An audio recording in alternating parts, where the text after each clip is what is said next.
So, you're a home buyer on a budget, huh? Maybe your realtor keeps showing you houses the size of a closet with tons of potential, which is code for bring a hazmat suit. Or maybe the real estate market in your city is so out of control that your dream of owning a house is now just a dream. And not even the cool dream where you win the lottery and marry Margot Robbie. But don't give up yet. Across the United States, there are still towns where you can actually buy a house, like with 4 walls and a roof, and it might be cheaper than your student loans. Sure, it might need a little work, okay, maybe a lot of work, but if you've got some vision and a hammer, you might just strike gold. In this video, we're counting down the 10 cheapest towns in America where you could buy a fixer-upper. So that's what we're doing. Got it? Get it? Good. Let's take a look.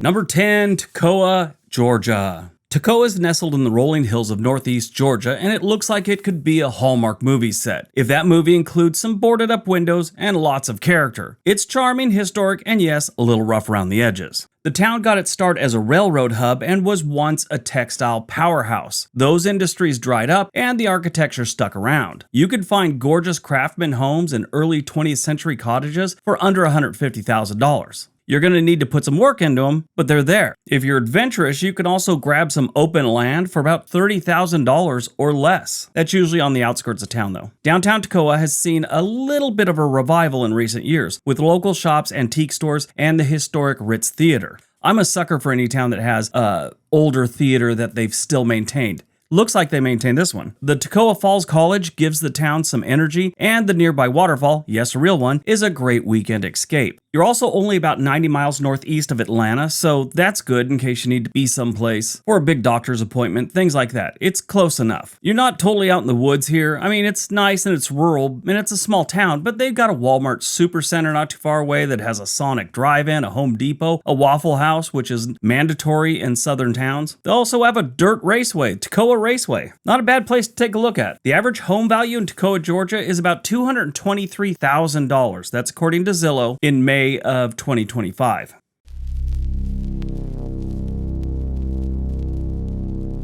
Number 9, Skyler, Nebraska. Skyler, which doesn't look like Skyler is supposed to be spelled, S-C-H-U-Y-L-E-R. That's not Skyler. That's a trick they do on outsiders when they try and pronounce it Skyler. Everyone's all, it's just Skyler. Stranger. But Skyler's the type of town where tractors far outnumber Teslas and life runs at a speed that corn grows at. It's rural, it's quiet, and the homes here are cheap enough to make your jaw drop and your DIY spirit rises. Originally settled by German and Czech immigrants, Skyler still holds on to the old world roots, both in architecture and its food. The town saw a little economic lift thanks to meatpacking plants, but housing remains absurdly affordable. The town has a tight-knit vibe, everyone knows everyone, and news travels faster than the local Wi-Fi. The downside? You better like your neighbors. The upside? They'll probably help you rebuild your porch, even if you didn't ask. If you're looking to get away from the chaos of modern life, Skyler is like stepping into a time warp in the best way possible. Just don't expect fancy restaurants or nightlife unless you count a grill and some fireflies. Now, Skyler is out there in the prairie a little bit. It's about 65 miles west of Omaha. That would be considered a big city in Nebraska. The average home value in Skyler is about $217,000.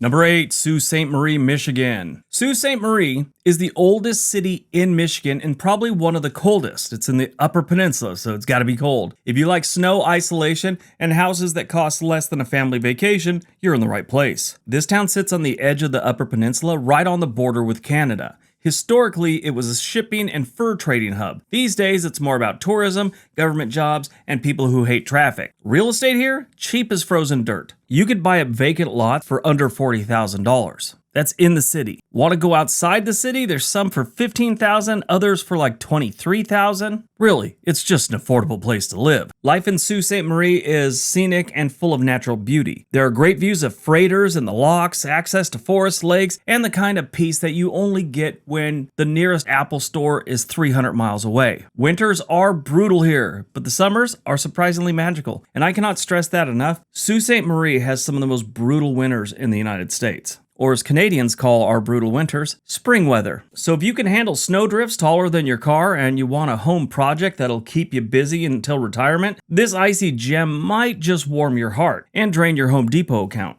The average home value here is $182,000. I was poking around on Zillow, and you could find fixer-uppers here between $120,000 and $150,000. If you need to go to a bigger city, you can go just across the bridge to Soo St Marie in Canada, there's 2 of them, or you got a 300-mile trek to Detroit.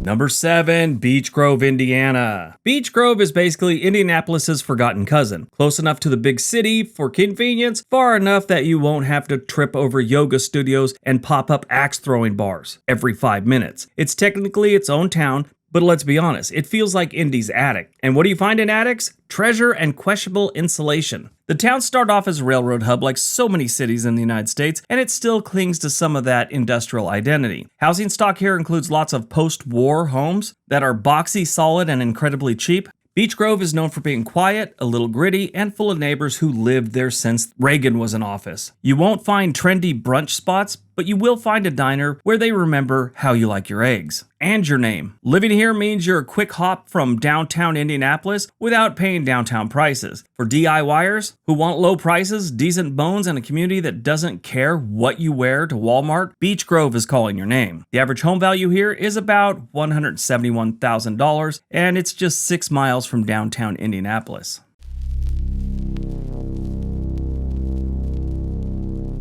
Number 6, Schmoking, Pennsylvania. Schmoking, yes, that's a real name. And no, it's not an off-brand barbecue sauce. It's a coal town that had its heyday back when coal was king and railroads were the future. Fast forward to now, Schmoking feels like a ghost town with Wi-Fi and a Dunkin' Donuts, which there always seems to be a line for this place's drive-thru. It goes out the parking lot and normally across the street. And I know you're saying, Briggs, how do you know about this Dunkin' Donut situation Schmoking? Had to live there for 3 weeks once. The homes here are dirt cheap, and not just because they're sinking into the past. You could buy a 4-bedroom colonial for under $100,000. It's gonna need a ton of work, but those hardwood floors might be worth it. The town has gritty charm, the kind that makes HGTV producers drool. If you move there with a rundown house and let's say you have any kind of disability, they will find you and they will make an episode about your house. Daily life in Schmoking is slow, which is perfect if you're trying to escape the chaos of a bigger city. The local coffee shop doubles as the town's meeting spot, gossip exchange, and emergency weather center. You'll find friendly people, the occasional meth bust, and a whole lot of character. Just beware, if you're thinking about moving here, you gotta bring a job with you. They don't have any here. So if you're a remote worker and you're handy with a hammer, I'd start packing up for Schmoking. The average home value here is $154,000, and you're about 70 miles from Harrisburg, Pennsylvania.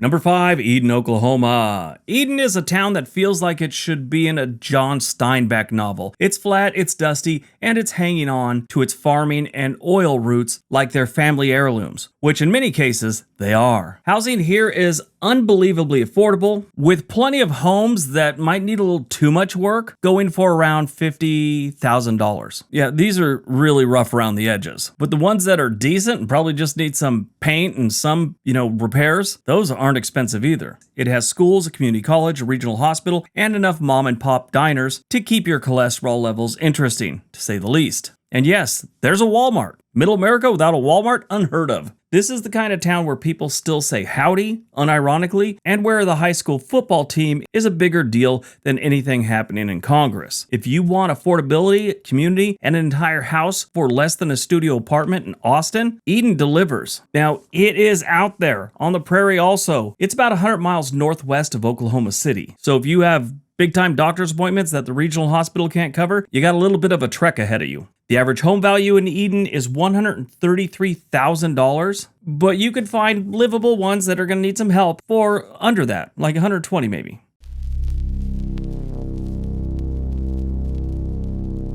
Number 4, Moundsville, West Virginia. Moundsville sounds like a made-up town from a ghost hunting show, and honestly, it could be. It's home to the now-defunct West Virginia Penitentiary, which is open for tours and reportedly haunted. But ghosts aside, the town is a fixer-upper's dream. The house prices are so low, you'll feel like you're stealing from someone. Originally a hub for glass manufacturing and coal, Moundsville never quite bounced back from the decline of both industries. But what it does have is century-old homes with wraparound porches, original trim, and a price tag that's normally less than a Ford F-150. You might need to budget for a new roof and possibly an exorcist, but it might be worth it. The town itself is quiet, slow-paced, with some charming riverfront views. Locals are friendly and the cost of living is next to nothing, and you'll always have something to tell visitors when they ask about the spooky building down the street. Wheeling, West Virginia is nearby if you want a bit more action, but let's be honest, you're moving here for peace and cheap housing, not the crazy city life of Wheeling, West Virginia. Totally kidding, it's not that big.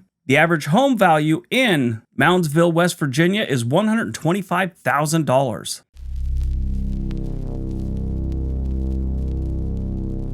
Number 4, Altus, Oklahoma. Altus is what you get when you mix old school small town charm and a dash of military discipline. It's home to Altus Air Force Base, which means you've got a town that's always had a revolving door of new faces and a real need for solid, affordable housing. Fortunately, they built a lot of it, and now it's just yours for the fixing. This place boomed in the mid-20th century, then kind of just plateaued. Ranch-style homes, bungalows, and even a few classic foursquares are all here, begging for a trip to Lowe's and someone with a Pinterest addiction. Altus itself is dry, dusty, and very, very flat. You'll get some strong winds, some hot summers, and a few restaurants that actually serve edible food. You'll also get friendly people and that small-town America feel. It's the type of place where people wave at you whether they know you or not. The nearest big city is a bit of a hike, but that is what Amazon is for. If you're cool with tumbleweeds, sunsets, and affordable real estate, Altus could be your ticket to cheap homeownership. The nearest big city is Oklahoma City, and it's about 140 miles away, so it's a bit of a trek. But the good news is the average home value here is about $105,000. Currently, they don't have a bunch for sale, but that changes weekly.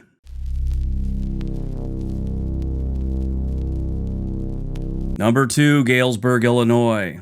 Gailsburg is like a vintage store downtown. Lots of old stuff, most of it charming, some of it haunted. Once a major railroad town and home to poet Carl Sandburg. It still has that old Midwest feel with tree-lined streets and massive houses that look like they were plucked out of a Norman Rockwell painting. If Norman had a thing for foreclosure signs. You could still grab a 2-story Victorian here for under $40,000. I'm not even kidding. It's gonna need a ton of work. That includes maybe a new roof, new furnace, and possibly a priest with some holy water. But the bones are good. And for folks who appreciate wraparound porches and creaky staircases, it's a dream come true. Gailsburg isn't a boomtown anymore, but it's not dead either. The local college brings in a little life to the place, and the downtown area has restaurants that don't all have drive-thrus. There's a lot of civic pride here, even if the economy took a few haymakers in the 2000s. Being just 45 miles away from Peoria means you're close enough to get decent healthcare and far enough not to have to hear your neighbor's leaf blower every weekend. Fixer-upper fans, this is the kind of place where sweat equity pays big.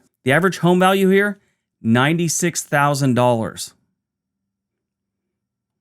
All right, before we get to number 1, if you're thinking about moving to one of these places or any place in the United States, there's a link for a website called Home and Money in the description area below. They can get you in touch with a real estate agent anywhere in the country. All right, on to number 1.